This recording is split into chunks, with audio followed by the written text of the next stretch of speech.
เขื่อนกักเก็บน้ำคือหนึ่งในสิ่งมหัศจรรย์ทางวิศวกรรมของมนุษย์ที่เปลี่ยนพลังของสายน้ำให้กลายเป็นไฟฟ้าและปัจจัยหล่อเลี้ยงชีวิตเบื้องหลังกำแพงคอนกรีตมหึมาและอ่างเก็บน้ำขนาดใหญ่คือเรื่องราวมากมายที่ซ่อนอยู่ภายใต้โครงสร้างซึ่งได้กลายเป็นบทเรียนสำคัญมาจนถึงปัจจุบันในคลิปนี้อับดุลเฮทูบจะพาทุกคนไปสำรวจ8เขื่อนที่ใหญ่ที่สุดในโลกซึ่งได้เปลี่ยนแปลงวิถีชีวิตของผู้คนและภูมิทัศน์ไปตลอดกาลการบริโภคอาหารทะเลอาจมีความเสี่ยงจากการปนเปื้อนของโลหะหนักเช่นปรอดสารหนูแคดเมียมและตะกั่วซึ่งส่งผลเสียต่อสมองได้เพื่อเป็นทางเลือกที่ปลอดภัย Quality Omega 3 Norway Daily คือผลิตภัณฑ์ที่ผ่านการคัดสรรและตรวจสอบความบริสุทธิ์ทำให้คุณได้รับโอเมก้า 3 เพื่อการดูแลสมองอย่างมั่นใจและปราศจากสารปนเปื้อนสนใจสั่งซื้อหรือดูข้อมูลเพิ่มเติมที่ quality.asia/abdul-mystery หรือคลิกลิงก์ใต้คลิปได้เลยครับ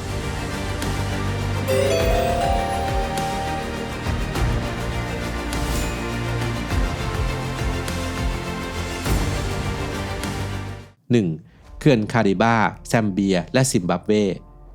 เขื่อนคาริบาคือเขื่อนคอนกรีตโค้งที่ตั้งตระหง่านขวางกั้นแม่น้ำซัมบีซีระหว่างประเทศแซมเบียและซิมบับเวและได้รับการยกย่องให้เป็นหนึ่งในสิ่งก่อสร้างทางวิศวกรรมที่ยิ่งใหญ่ที่สุดแห่งศตวรรษที่ 20ตัวเขื่อนมีความสูง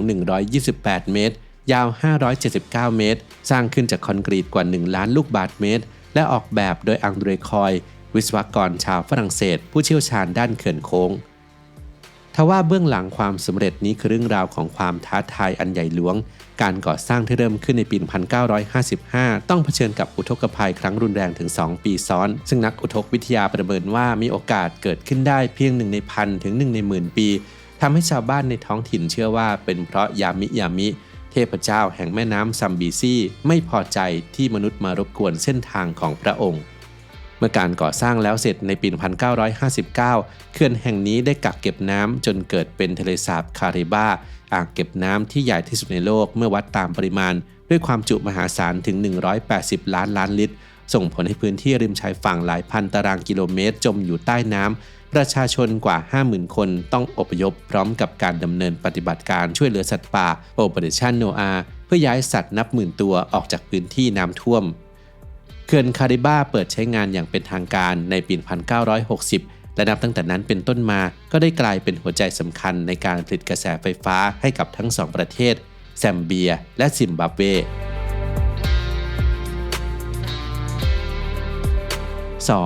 เขื่อนบรัสรัสเซียเขื่อนบรัสคือกำแพงคอนกรีตขนาดมหึมาที่กั้นแม่น้ำอังการาเขตอีคุชของประเทศรัสเซียและถือเป็นหนึ่งในโครงการที่ยิ่งใหญ่ที่สุดของสหภาพโซเวียตโดยตัวเขื่อนมีความสูง 124.5 เมตรและมีความยาวเฉพาะส่วนเขื่อนหลัก 924 เมตรการก่อสร้างเริ่มต้นในปี 1954 ภายใต้สภาพอากาศอันเลวร้ายของไซบีเรียที่มีอุณหภูมิต่ำสุดถึง -58 องศาเซลเซียสและมีน้ำแข็งปกคลุมยาวนานเกือบทั้งปีโครงการนี้ใช้แรงงานกว่า 80,000 คนและกลายเป็นสัญลักษณ์แห่งความสำเร็จทางวิศวกรรมที่สะท้อนความพยายามของมนุษย์ในการพิชิตธรรมชาติอ่างเก็บน้ำบรัสที่เกิดขึ้นมีความจุ 169.27 ล้านล้านลิตรแต่ก็ส่งผลกระทบต่อสิ่งแวดล้อมอย่างรุนแรงทั้งการกัดเซาะชายฝั่งดินถล่มและการลดลงของประชากรปลาเนื่องจากตัวเขื่อนไม่มีช่องทางให้ปลาอพยพทำให้รัฐบาลโซเวียตต้องริเริ่มโครงการเพาะพันธุ์ปลาพื้นเมืองเช่นปลาโอมุนเพื่อฟื้นฟูระบบนิเวศปัจจุบันเขื่อนบรัสมีกำลังผลิตไฟฟ้าถึง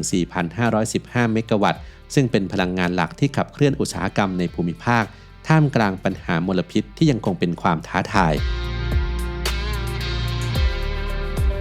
3. เขื่อนอาโกซอมโบกานาเขื่อนอาโกซอมโบซึ่งสร้างกั้นแม่น้ำโวลตาในประเทศกานาแล้วเสร็จในปี 1965 ตัวเขื่อนมีความสูง 114 เมตรและยาว 660 เมตรกักเก็บน้ำจนเกิดเป็นทะเลสาบโวลตาหนึ่งในอ่างเก็บน้ำที่ใหญ่ที่สุดในโลกด้วยความจุกว่า 148 ล้านล้านลิตรแต่การสร้างทะเลสาบขนาดมหึมานี้ได้นำมาซึ่งการเปลี่ยนแปลงทางธรณีวิทยาอย่างไม่คาดคิดน้ำหนักของมวลน้ำมหาศาลได้ก่อให้เกิดแผ่นดินไหวขนาดเล็กที่เรียกว่า Reservoir Induced Earthquake อีกทั้งยังทำให้เกิดการกัดเซาะชายฝั่งและกลายเป็นแหล่งเพาะพันธุ์ของพาหะนำโรคในปี 2023 ปริมาณน้ำฝนที่ตกหนักทำให้ทางการต้องตัดสินใจเปิดประตูระบายน้ำฉุกเฉินเพื่อรักษาโครงสร้างเขื่อน ส่งผลให้เกิดอุทกภัยครั้งรุนแรงที่สุดในประวัติศาสตร์ของพื้นที่ลุ่มน้ำตอนล่างและสร้างความไม่พอใจให้กับชุมชนที่ไม่ได้รับการแจ้งเตือนล่วงหน้าอย่างเพียงพอถึงกระนั้นโครงการไฟฟ้าพลังน้ำอาโกซอมโบก็ยังคงเป็นแหล่งผลิตไฟฟ้าพลังน้ำที่สำคัญที่สุดของประเทศกานา 4. เขื่อนแดเนียลจอห์นสันแคนาดาเขื่อนแดเนียลจอห์นสันหรือที่รู้จักกันในชื่อเดิมว่ามานิก5ตั้งอยู่บนแม่น้ำแมนนิโกแกนในรัฐควิเบกประเทศแคนาดาด้วยโครงสร้างแบบโค้งหลายส่วนและค้ำยันที่ใหญ่ที่สุดในโลกมีความสูงถึง214เมตรและยาวกว่า 1,300 เมตรโครงการนี้เกิดขึ้นในช่วงปฏิวัติเงียบของควิเบกเพื่อตอบสนองความต้องการพลังงานที่เพิ่มขึ้นหลังสงครามโลกครั้งที่2การก่อสร้างเต็มไปด้วยความยากลำบากจากสภาพอากาศที่หนาวจัดผลจากการสร้างเขื่อนทำให้เกิดอ่างเก็บน้ำแมนนิโกแกนหรือที่รู้จักกันในชื่อ Eye of Quebec จากลักษณะทางภูมิศาสตร์ที่เป็นวงแหวนอันเกิดจากหลุมอุกกาบาตโบราณโอบล้อมเกาะเรเน่เลวัสเตอร์ซึ่งเป็นเกาะในทะเลสาบที่ใหญ่เป็นอันดับ2ของโลกชื่อของเขื่อนถูกตั้งขึ้นเพื่อเป็นเกียรติแก่แดเนียลจอห์นสันซีเนียร์อดีตนายกรัฐมนตรีควิเบกผู้ล่วงลับก่อนพิธีเปิดเพียง1 วันปัจจุบันเขื่อนแห่งนี้คือหัวใจสำคัญของไฮโดรควิเบกแม้จะต้องเผชิญกับความท้าทายในการผลิตไฟฟ้าจากการเปลี่ยนแปลงสภาพภูมิอากาศก็ตาม 5. เขื่อนกูรีเวเนซุเอลาเขื่อนกูรีมีชื่ออย่างเป็นทางการว่าโรงไฟฟ้าพลังน้ำไซมอนโบลิวาตั้งอยู่บนแม่น้ำคาโรนีในประเทศเวเนซุเอลาเป็นหนึ่งในโครงการพลังงานน้ำที่ใหญ่ที่สุดในโลกด้วยความสูง162เมตรและยาวกว่า 7,426 เมตรการก่อสร้างเขื่อนซึ่งแล้วเสร็จสมบูรณ์ในปี 1986 ได้สร้างอ่างเก็บน้ำกูรีที่มีความจุราว135 ล้านล้านลิตรอย่างไรก็ตามโครงการนี้ส่งผลให้พื้นที่ป่าดงดิบกว่า 425,000 เฮกตาร์หรือ 4,250 ตารางกิโลเมตรต้องจมอยู่ใต้น้ำกระทบต่อความหลากหลายทางชีวภาพและบีบบังคับให้ชนพื้นเมืองเพมอนต้องอพยพออกจากถิ่นฐานดั้งเดิมเขื่อนกูรีถูกสร้างขึ้นในยุคที่เวเนซุเอลารุ่งเรืองจากอุตสาหกรรมน้ำมันเพื่อผลิตไฟฟ้าสำหรับใช้ในประเทศและส่งออกน้ำมันได้มากขึ้นแต่ในปัจจุบันภัยแล้งที่รุนแรงจากการเปลี่ยนแปลงสภาพภูมิอากาศได้ทำให้ระดับน้ำลดลงอย่างต่อเนื่องจนนำไปสู่วิกฤตไฟฟ้าดับครั้งใหญ่ทั่วประเทศโดยเฉพาะในปี 2019 ที่ประชาชนกว่า 32 ล้านคนต้องเผชิญกับเหตุการณ์ไฟฟ้าดับที่เลวร้ายที่สุดในประวัติศาสตร์ 6. เขื่อนอัสวานอียิปต์และซูดานเขื่อนอัสวานสูงหรืออัสวานไฮแดมคือหนึ่งในสิ่งก่อสร้างที่ยิ่งใหญ่ที่สุดที่มนุษย์สร้างขึ้นเพื่อควบคุมแม่น้ำไนล์โดยทำงานร่วมกับเขื่อนอัสวานเก่าหรืออัสวานโลแดมที่สร้างขึ้นตั้งแต่ปี 1902 โดยเขื่อนอัสวานสูงเป็นเขื่อนดินถมหินที่สร้างแล้วเสร็จในปี 1970 มีความสูง 111 เมตรและยาวกว่า 3,830 เมตรผลลัพธ์คืออ่างเก็บน้ำนัสเซอร์ซึ่งมีความจุถึง132 ล้านล้านลิตรกลายเป็นแหล่งน้ำสำคัญเพื่อการชลประทานการผลิตไฟฟ้าและการประมงโดยเป็นแหล่งที่อยู่อาศัยสุดท้ายของจระเข้แม่น้ำไนล์ที่ใกล้สูญพันธุ์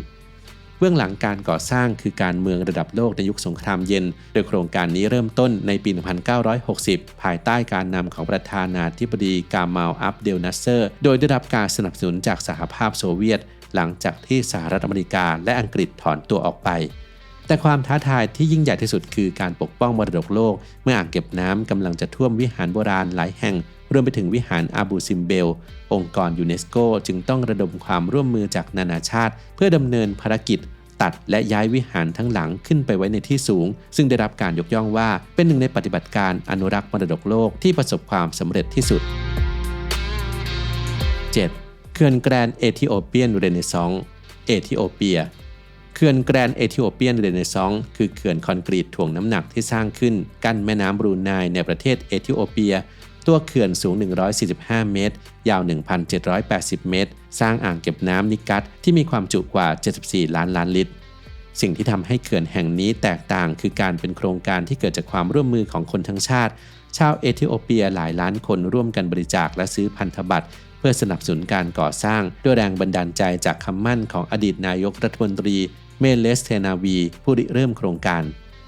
อย่างไรก็ตามการสร้างเขื่อนบนแม่น้ำสายหลักของภูมิภาคได้สร้างความขัดแย้งทางการทูตอย่างรุนแรงกับประเทศปลายน้ำอย่างอียิปต์และซูดานแต่สำหรับเอธิโอเปียแล้วเขื่อนแห่งนี้คือเสาหลักแห่งการพัฒนาโ ด้วยกำลังผลิตไฟฟ้าสูงถึง 5,150 เมกะวัตต์ความท้าทายที่แท้จริงในปัจจุบันคือการส่งไฟฟ้าไปยังชุมชนห่างไกลเนื่องจากประชากรเกือบครึ่งของประเทศยังไม่มีไฟฟ้าใช้ฮับตามูอิเฟตารัฐมนตรีว่าการกระทรวงน้ำและพลังงานตั้งเป้าหมายว่าภายในปี 2030 ชาวเอธิโอเปียอย่างน้อย 90% ต้องมีไฟฟ้าใช้ 8. เขื่อน WAC Bennett แคนาดาเขื่อน WAC Bennett คือหนึ่งในความสำเร็จทางวิศวกรรมที่ยิ่งใหญ่ที่สุดของแคนาดาและเป็นสิ่งก่อสร้างที่เปลี่ยนโฉมหน้าของรัฐบริติชโคลัมเบียไปตลอดกาลการก่อสร้างเริ่มต้นขึ้นในปี 1963 หลังจากทีมสำรวจค้นพบหุบเขาที่เหมาะสมและใช้กองดินขนาดมหาศาลที่เกิดจากธารน้ำแข็งโบราณเป็นวัตถุดิบหลักในการก่อสร้างทีมงานต้องระเบิดหินเพื่อสร้างอุโมงค์เบี่ยงน้ำและใช้สายพานลำเลียงดินที่ยาวที่สุดในโลกในขณะนั้นเพื่อสร้างเขื่อนดินที่มีฐานกว้างถึง 800 เมตรและอ่างเก็บน้ำที่ทอดยาวกว่า 300 กิโลเมตรในปี 1968 เขื่อนแห่งนี้ได้ผลิตกระแสไฟฟ้าเป็นครั้งแรกโดยเชื่อมต่อกับเมืองต่างๆผ่านสายส่งไฟฟ้าแรงสูงยาวกว่า 900 กิโลเมตรจวบจนปัจจุบันเขื่อน WAC Bennett ยังคงเป็นหัวใจสำคัญในการผลิตไฟฟ้าของบริติชโคลัมเบียโดยคิดเป็นสัดส่วนประมาณ 25% ของพลังงานไฟฟ้าทั้งหมดที่ผลิตได้ในรัฐและยังคงเป็นสัญลักษณ์แห่งความสำเร็จทางวิศวกรรมของแคนาดา